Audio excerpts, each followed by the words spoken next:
Olá, então, professora Diana Soares, estou responsável pela disciplina Estágio na Educação Infantil. A apostila que eu enviei para vocês foi um livro da Ana Bondioli, né? São trechos, eu procurei separar o que eu achei assim, de mais interessante, né? Para a gente poder trabalhar nessa disciplina. Aí é uma apresentação pequena da autora, né? Para vocês entenderem, saberem, né? Conhecerem. Ela é autora de numerosas publicações sobre a educação infantil, formação de professores, metodologia, pesquisa empírica no estudo dos fenômenos educacionais, com ênfase no contexto da avaliação formativa. Ela faz parte do Comitê Científico da Revista Bambini e é membro de associações nacionais e internacionais de ensino. Então, a gente tem muito a aprender com a Ana Bondioli. Bem, na apostila, eu escolhi a parte de jogos porque é uma maneira de você, na creche, você só desenvolve as crianças com jogos de forma lúdica. Então, tudo que eu for falar aqui, vocês vão estar ligando a jogos, né? O comportamento, o desenvolvimento, tudo é ligado a jogos. Então, vamos lá.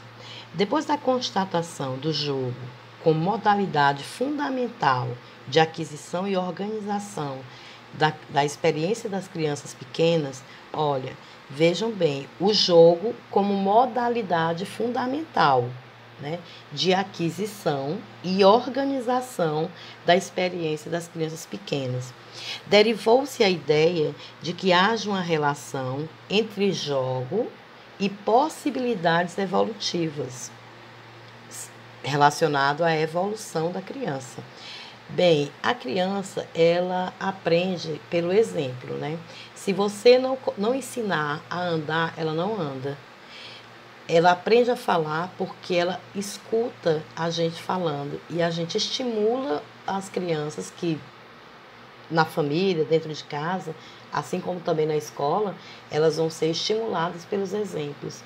Os jogos, ele permite que a criança tenha ideias próprias, que ela consiga olhar os objetos em primeiro plano. O que ela vai ver? Ela vai ver só os objetos, vai ver só o que ela vai brincar.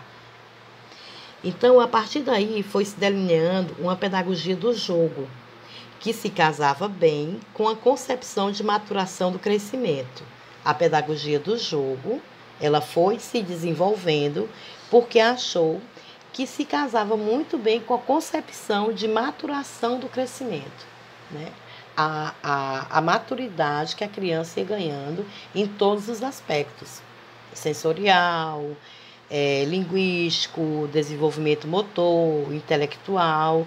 Eles concordavam que deixem as crianças brincarem e que elas vão se desenvolver. Isso, na realidade, não é de todo uma mentira. A criança que é estimulada com jogos e com brinquedos, ela fala melhor, ela se desenvolve muito mais rápido. Esses aspectos, né, de linguístico, intelectual, trabalha-se também o social, isso melhora o social da criança, né, porque ela aprende a dividir, ela aprende que pode jogar com outro coleguinha. Você pode trabalhar várias coisas, inclusive a ética, né? Mas Garvey, recentes pesquisas desmentem essa convicção, afirmando que essas pesquisas ligadas à pedagogia do jogo ainda não conseguiram estabelecer a função e o papel do jogo no desenvolvimento infantil. Ora, a pedagogia é uma ciência. Então, tudo para a gente tem que ser comprovado, né? E se ele fala que ainda não foi estabelecida a função e o papel do jogo no desenvolvimento infantil, a gente vai lembrar, então, da criança piagetiana, né? Que fala o quê? Do egocentrismo, a criança sempre ela tem que estar motivada, mas ela também não é motivada sozinha. O adulto tem que participar dessa motivação, o adulto tem que orientar essa brincadeira, o adulto é o meio para ela efetivamente conseguir organizar o jogo, como é escola, no sentido do desenvolvimento da criança, né? A autora, então, ela salienta que o jogo pode ser considerado um aspecto normal do desenvolvimento, né? Mas que ainda há muito que se estudar, aprofundar e experimentar acerca das condições que fazem do jogo um instrumento evolutivo e um espaço privilegiado da educação pré-escolar. O que ela quer dizer com isso? A gente, nós que somos da base, porque a pedagogia é a base, somos nós que estamos lá para receber as crianças e entregar elas no ensino fundamental maior. Então, se essa base, a partir da creche, ela estiver bem elaborada, a gente consegue desenvolver bem essa criança e isso seria uma guinada muito grande na educação. Então, vamos voltar para cá, né? O jogo é um instrumento evolutivo e a escola é um espaço privilegiado. Uma segunda ideia atravessou o debate relativa à formulação de uma pedagogia do jogo nas instituições para a primeira infância. Houve uma formulação de ideias, estava se criando a pedagogia do jogo nas instituições para a primeira infância. Aqui considera os objetos, os materiais, os brinquedos em primeiro plano, na organização das atividades lúdicas, visto que a curiosidade infantil parece um fenômeno tão geral e precoce que faz pensar ser ela inata e que não necessita de condições particulares para que se manifeste. A brincadeira, ela é inata da criança, né? Faz pensar que é inata, mas desde de pequeno, qualquer objeto que a criança pegar, dependendo da fase em que ela está, se for a fase oral, ela vai levar à boca. Isso que eu estou falando, você já deve ter visto na psicologia, com Piaget, com Vygotsky, né? Do comportamento infantil e as fases, né? Operatório, pré-operatório. Então, a criança, essa pedagogia do jogo trouxe essa ideia de que não era necessário condições particulares para que ela se manifestasse. Mas, como eu falei bem antes, eu falei que você precisa do adulto para orientar, porque a criança aprende pelo exemplo. Então, até para o jogo, eu vou ter que ter metodologia. Eu não posso deixar isso, a criança ficar brincando na sala sem a minha orientação. Uma orientação que também ela é psicológica, né? Porque a gente é treinado também para entender o comportamento infantil e desenvolver jogos que realmente tragam o desenvolvimento correto para a criança.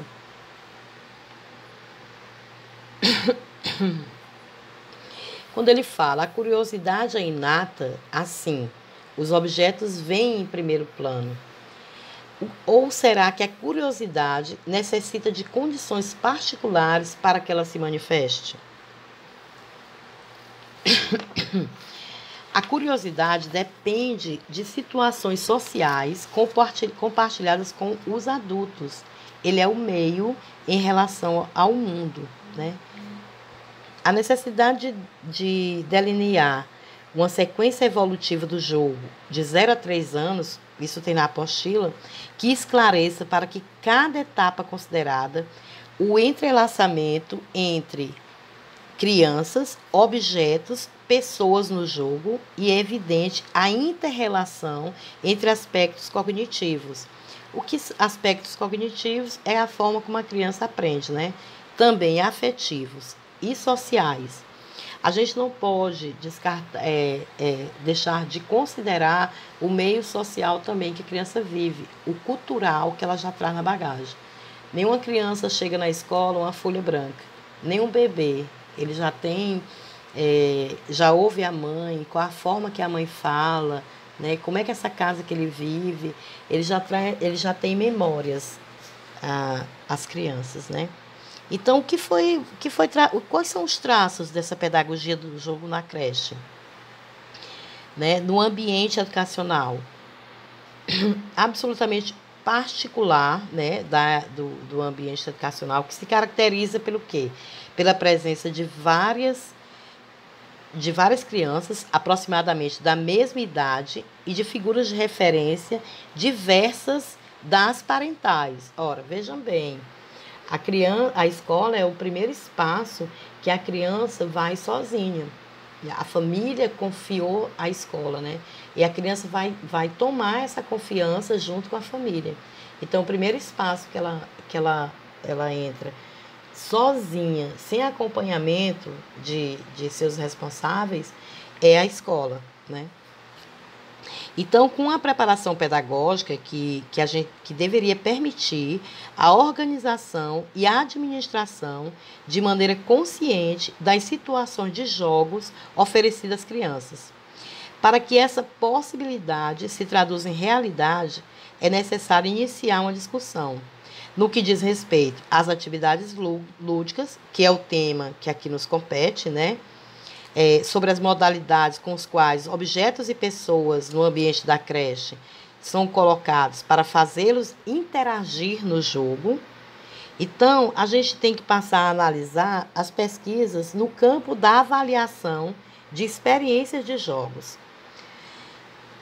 E sem a gente dar muita importância às questões relativas à escolha dos materiais, mas sim aos tipos de atividade e à organização temporal da vida cotidiana na creche. O que seria essa organização temporal? Seriam as rotinas. Quais são as rotinas na creche? Né? Esse primeiro slide eu vou falar de jogos, eu vou trazer uma ficha para vocês, e no segundo momento eu vou falar das rotinas que existem na creche. Por que essas rotinas? Né? Rotinas pela força e pelo amor, como a gente costuma brincar.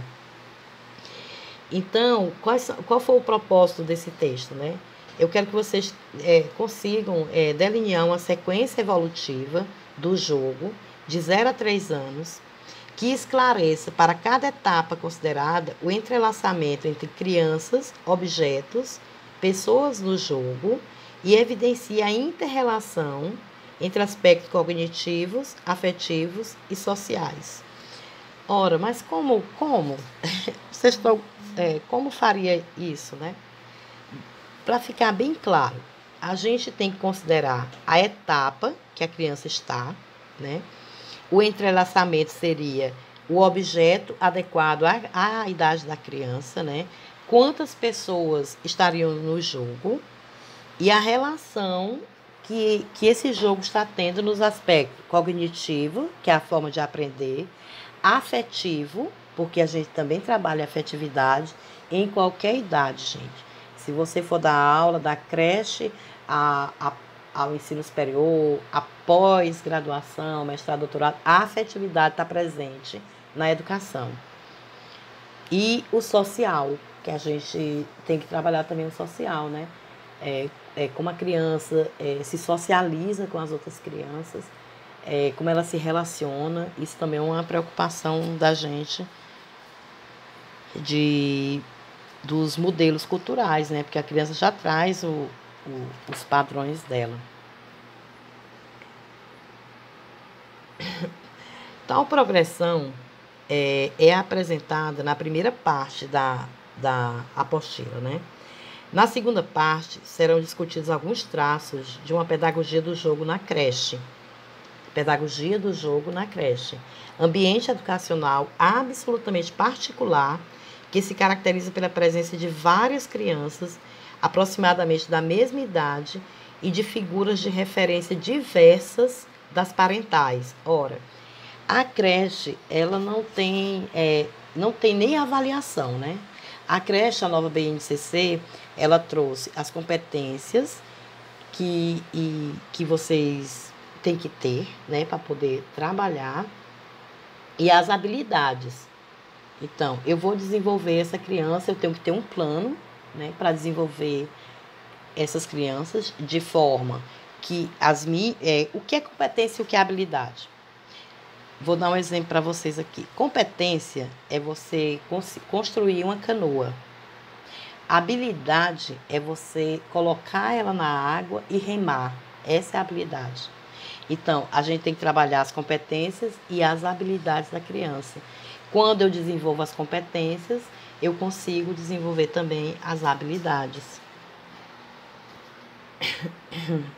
Por que é um ambiente tão particular a creche? Porque são crianças muito pequenas, né? E que hoje a criança ela já não é mais uma criança de antes, assim, uma criança que tinha há 5, 10 anos atrás, né? Hoje a gente tem crianças que no berçário, no berço em casa, é distraída com celular, com televisão. Então a gente já recebe hoje crianças mais estimuladas. Mesmo numa classe social menos favorecida, o pai tem um celular, a mãe tem um celular e a criança vê muito celular, já com meses. A gente tem acompanhado muito isso.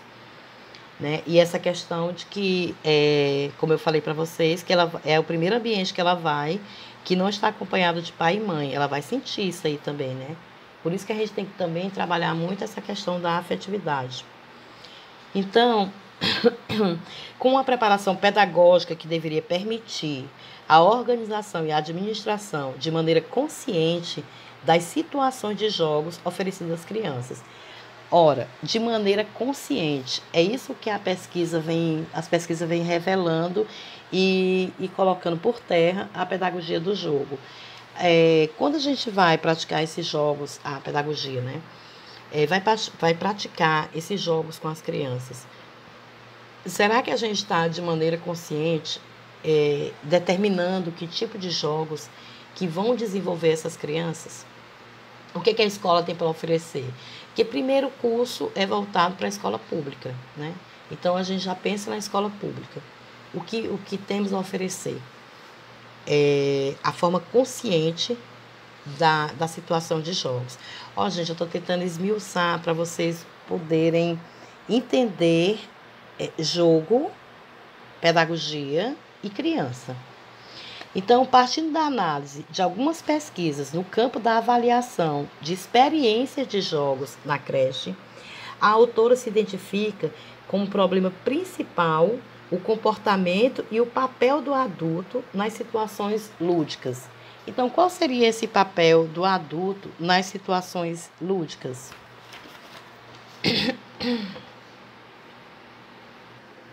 Então, quando fala do papel do adulto no meio, né?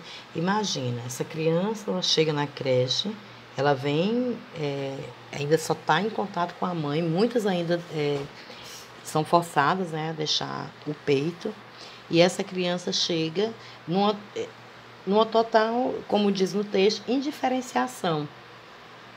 Ela está vendo que tem outras pessoas aos quais ela não tem contato, né? E ela começa progressivamente a fazer trocas com as outras crianças e, consequentemente, também com a professora, né? Que vai orientar ela nesses primeiros passos, não frustrando tanto a criança em relação às brincadeiras. Porque a criança, ela se acha... uma criança pequena, quando ela começa a construir alguma coisa, ela tem a ideia de que o brinquedo foi ela que construiu. Existe um sentimento de onipotência na criança. Então, é muito importante ter esse cuidado. A autora, ela ainda defende que já na família, que é a primeira agência de socialização infantil, o espaço de jogo deveria ser estudado e potencializado. Bem, a gente sabe que muitas famílias, às vezes, não dispõem de recursos e nem de tempo também, né? Imagina um pai e uma mãe que sai 5 horas da manhã para trabalhar e chega às 7 horas da noite em casa. Já chega muito cansado, né? A escola é fundamental para desenvolver isso na criança. E ainda, com maior razão, na creche, que se caracterizou durante todos estes anos pela busca de estratégias e modelos pedagógicos na medida da criança. Por isso que saiu a BNCC, que é a Base Nacional Comum Curricular, E ela até é muito bonita, o que eles estão propondo para as crianças, né, de menor idade. Porque existe, às vezes, uma, tem uma lacuna aí, que é achar que a criança, mesmo em creche ou ensino infantil, ela está lá só para brincar. Não é. Ela está aprendendo de forma lúdica na creche. Em particular, a interação adulto-criança e adulto-grupo de crianças constitui elemento fundamental para caracterizar qualitativamente a creche como espaço educacional, sobretudo em relação ao jogo, que é um dos mais difundidos e espontâneos comportamentos infantis. Ora, a criança que joga na creche, imagina quantas possibilidades o jogo não traz para o desenvolvimento da criança. Então, o que estava faltando aí é uma concepção de como eu utilizar esse jogo para o desenvolvimento certo. Então, eu tenho que saber o que é que eu quero desenvolver para usar aquele tipo de jogo. Ok? Vamos passando aqui. A espontaneidade de tal comportamento, ela não deve, porém, a espontaneidade de tal comportamento não deve. A criança, ela tem um comportamento espontâneo.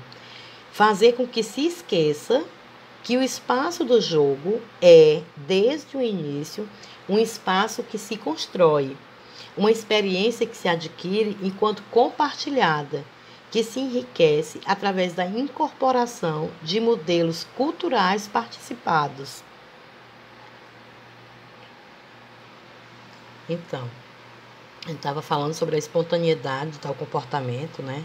Que não deve fazer com que se esqueça que o espaço do jogo é, desde o início, um espaço que se constrói, uma experiência que se adquire enquanto compartilhada, uma experiência que eu vou adquirir compartilhando, que me enriquece através da incorporação de modelos culturais participados.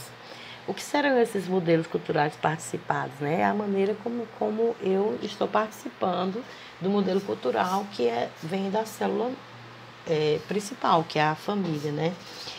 A construção do espaço do jogo entre adulto e criança, o objeto de transição. Ora, quando a criança nasce, quando ela até os 3, 4 meses, ela ainda tem aquela sensação de que ela e a mãe é uma fusão. Eles dois são o mesmo corpo. À medida que ele vai crescendo, ele vai entendendo que ele é separado da mãe. Ele não está ligado à mãe, não são uma só pessoa. O que é que substitui, nesse momento dessa transição, esse afeto da mãe e esse choque de descobrir que eu não sou uma extensão da minha mãe, eu sou outra pessoa separado dela? São os objetos. Dormir com a naninha, com a fraldinha, usar um brinquedo, um ursinho de pelúcia, essas coisas que a gente costuma dar para a criança, que inclusive em creche também são usados.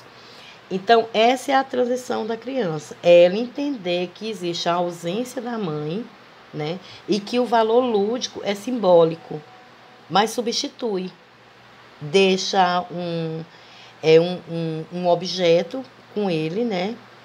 Esse objeto de transição, ele pode tornar-se mais importante até do que a própria mãe, porque a criança, ela leva consigo, né, para a cama, aonde ele estiver, ou brincando.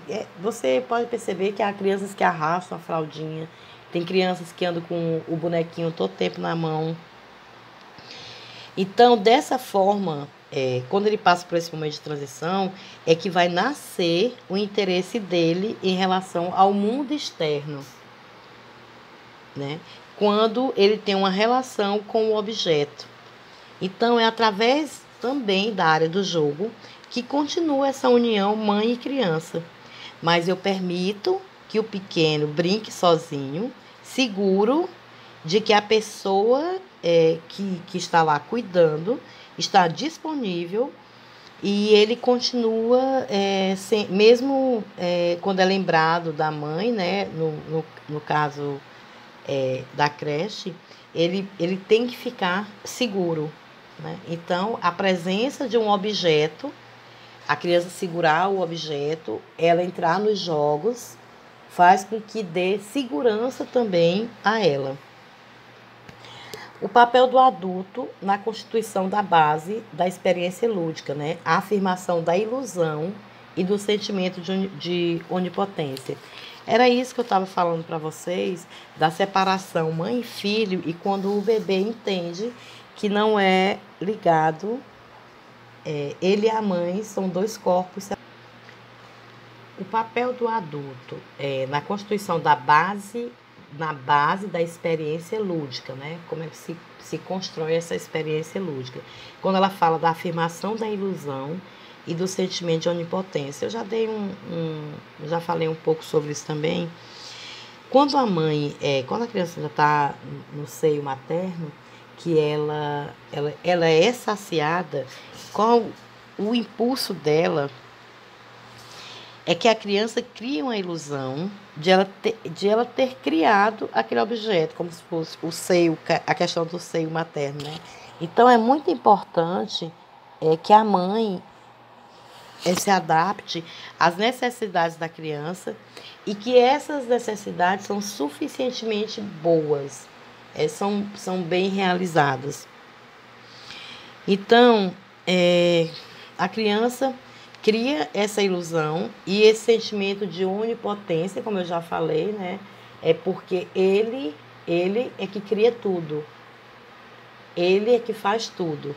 Então, tem que ter muito cuidado na hora dos jogos com as crianças, de você orientar, mas deixar que ele cumpra o certo ou errado, mas que ele está fazendo, desempenhando o papel dele no processo evolutivo. Então, já falei sobre a afirmação da ilusão, né, do sentimento de onipotência, os objetos de transição, que são quando ele começa a entender que ele e a mãe não é uma fusão, são separados, né? Então você começa a usar objetos com ele, né? Como eu expliquei, a naninha, o ursinho de pelúcia, uma fraldinha, outros objetos que geralmente as famílias utilizam, né? Então, a qualidade da interação entre o adulto e criança nos primeiros meses de vida, sobretudo no atendimento às necessidades primárias. Esse momento é muito mais com a família, porque a família que vai, nos primeiros meses, dá as condições primárias, respeitar as condições primárias, que é alimentar, tomar banho, o asseio. Isso são as necessidades primárias de cada pessoa. Em relação à estrutura física da creche, né, como ambiente de jogo, hoje a gente vê as creches bem equipadas, né? O equipamento os espaços mais amplos, estruturas para o jogo motor, a decoração dos locais com materiais e brinquedos típicos, caixa de areia ao ar livre, já são elementos do ambiente adquiridos pela maior parte das creches, né? Contribuindo para deixar esse lugar mais agradável, colorido, atraente para os pequenos que ali passam o dia. O jogo na creche, desse ponto de vista, se enriquece com muitos elementos em relação àquilo que a criança da mesma idade pode realizar em casa. Muitas vezes o ambiente de casa ele é mais restrito, tem o monopólio dos adultos, né, juntamente com a proibição dos pais, referente ao desenvolvimento de atividades desordenadas ou de atividades que sujam, limita muito as possibilidades motoras e de livre exploração por parte das crianças. Já na creche, a criança tem a possibilidade de brincar com materiais e brinquedos de diferentes dimensões, muito maiores do que aqueles que os espaços domésticos permitem, né? Com materiais e objetos diversos. Como já foi muitas vezes observado, a creche oferece a possibilidade de interagir com as crianças e assim também poder constituir um enriquecimento em relação às situações domésticas, onde, no melhor dos casos, a criança pode ter a ocasião de brincar com o irmão um pouco maior. Enfim, na creche, o ambiente, as equipes, né, os adultos, a gente sempre está ao completo dispor das crianças, né? Não somente só para garantir a segurança e os cuidados necessários, mas também para organizar e preparar as condições lúdicas. Todos esses elementos que fazem da creche um espaço de jogo potencialmente rico e estimulante não parecem ser suficientes por si sós para garantir que uma criança de 0 a 3 anos seja capaz de desfrutá-lo positivamente, né? Então, a inibição ou diminuição das atividades lúdicas podem contribuir para a falta de elaboração da angústia pela separação da figura materna. Ele tem essa percepção de um clima não suficientemente tranquilizador, seja a introdução no grupo de jogo com mediações, o que pode assumir conotações traumáticas, e você pode favorecer formas demasiadas prolongadas, né? Você pode oferecer formas de jogos solitários de forma prolongada, não há problema nenhum. O importante é que você entenda que se a criança, como ela tem essa ruptura com a família, porque tem que ir para a creche, a mãe tem que trabalhar, o pai tem que trabalhar, o responsável por ela tem que trabalhar. Então, a criança, para a gente evitar também essa questão de traumatizar, e se ele não se adequar bem ao grupo, eu posso fazer jogos individuais com ele. O importante é o bem-estar da criança. Então, ainda falando das crianças pequenas de creche. O que seria o adulto como brinquedo, né? A criança, quando ela é pequenininha, de meses, ela passa a maior parte do tempo no berço, né? Qual o primeiro contato que ela tem é com o responsável dela. Então, ela acha, do ponto de vista da criança, ela é incapaz de governar e controlar os eventos do mundo externo, né? Pela sua limitada possibilidade de movimento e de preensão. Então, o adulto assume o papel de primeiro brinquedo. É o primeiro objeto que a criança pode tentar dominar e colocar sob seu próprio controle. Então, do ponto de vista do adulto, a eficácia do seu comportamento em relação à criança está estritamente ligada àqueles dotes e competências, né, que se chama a sensibilidade e a prontidão, e a responsividade, que consiste na capacidade de adaptar de maneira flexível, sincronizada, os próprios gestos e o próprio comportamento ao comportamento da criança. O adulto agindo, né, igual ao comportamento da criança. Responsividade é respondendo ao comportamento da criança. Por gestos, a gente não faz isso, né? Por gestos com a criança, a gente brincando, estimulando. Então, o adulto é o primeiro brinquedo. O único objeto com o qual a criança pode experimentar o seu próprio poder. Então, as primeiras brincadeiras são constituídas por situações felizes compartilhadas por adulto e criança. É para ser assim, né? Ou então, seja, quando as crianças estão acordadas e mantidas comodamente em posição ereta, elas participam, desde a primeira semana do nascimento, de trocas caracterizadas pela alternância de turnos, né, com a mãe. Quando a mãe fala frente a frente, nos jogos com a criança, ela demonstra uma notável capacidade de entrar de maneira apropriada na conversação. Ela usa uma linguagem gestual, expressiva, a criança vai sorrindo, vai franzindo as sobrancelhas, vocalizando, né, quando ela está balbuciando, ela faz borbulhinhas. O comportamento espontâneo das crianças é temporariamente organizado por mecanismos endógenos, né? Que seja, o exemplo, sorriso, vocalização, ela dá um sorriso e dá uma pausa, vocalização e dá uma pausa. E a mãe se adapta a este ritmo natural, intervindo na interação durante as pausas. Ok.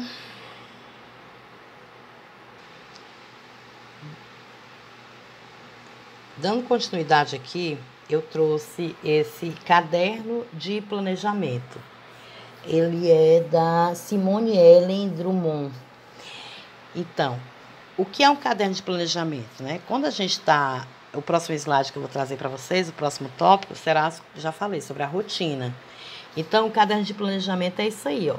Você coloca a data, os conteúdos que você vai aplicar, quais são os objetivos, o que você quer. Hoje eu vou trabalhar de forma lúdica, vou pegar jogo tal, e o objetivo é desenvolver o desenvolvimento motor dele, ou desenvolver ele linguístico. É bom que vocês conheçam a BNCC, né? Para a gente poder determinar como é que se faz isso aqui. Os procedimentos metodológicos, quais são os métodos que você vai utilizar para alcançar os seus objetivos. Depois disso, você faz uma avaliação sobre a participação, assimilação dos conteúdos, organização, observação, progressão, frequência, empenho, colaboração, interesse, progressão. Aqui nessa outra, não sei se está pequeno demais para vocês verem, ó. A atividade de rotina escolar, se fez rodinhas, exploração dos cartazes, a ludicidade, né? Brinquedos afetivos, brinquedos educacionais, formação pessoal e social são os eixos de trabalho, né? Qual foi o conteúdo? Datas comemorativas, hora cívica, atividade de rotina escolar, hora do conto. Aí vem aqui, permitir que a criança vá gradativamente pegando com as próprias mãos pedaços de fruta, de pão, porque a gente também trabalha a autonomia da criança, né? A criança não é para ficar dependente nem de ninguém, aliás, nem de pai, nem de mãe, principalmente uma criança que vai para a escola. Ela não pode ser uma criança dependente, você tem que trabalhar a autonomia da criança. Acariciar, ó, a data, acariciar, cantar e repetir sons ou gestos emitidos pela criança na hora da troca de fraldas ou do banho. Fazer, a partir dos 7 meses, o neném sentar-se sozinho em posição de yoga, apoiando as mãos na frente do corpo. E é isso aí. Ó, procedimentos metodológicos, né? Avaliação.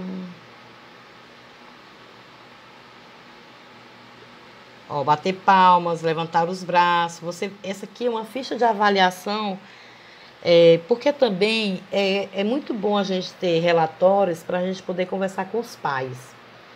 Se você entrega um relatório, ele, olha, tá aqui, você vai ler, então o pai volta e diz, professor, isso, o que determinou dessa forma e tal, qual é a evolução? É muito bacana, porque o pai também vai ajudar a escola, né? Eu acho que isso aproxima a família da escola, que hoje é um desafio para a gente, né? Pois é isso aí, se vocês ficarem com alguma dúvida, né? Olha, aqui outra, chegada de recepção das crianças, organização da sala e dos materiais, café da manhã. Eu mandei isso aqui para vocês, eu não sei se eu mandei, mas eu vou verificar. Ó, a rotina escolar, tudo tá aqui, ó, porque precisa ser feito. Eu acho que uma das atividades, se der para vocês criarem, não sei se você está tudo parado aí, né? Mas tivesse fantasiasse mesmo, criasse uma criança e colocasse, fizesse essa ficha do desenvolvimento dele. Se vocês conseguissem fazer isso aí, mas também pode contar com minha ajuda. É só me perguntar, tem meu WhatsApp. Vocês podem falar também comigo no privado, para não ter aquela monte de coisa de informações, né? Então é isso aí. Eu espero que eu tenha cumprido aí com esse meu papel, né? De ter passado para vocês. Abraço e até a próxima. Fiquem em casa e fiquem bem.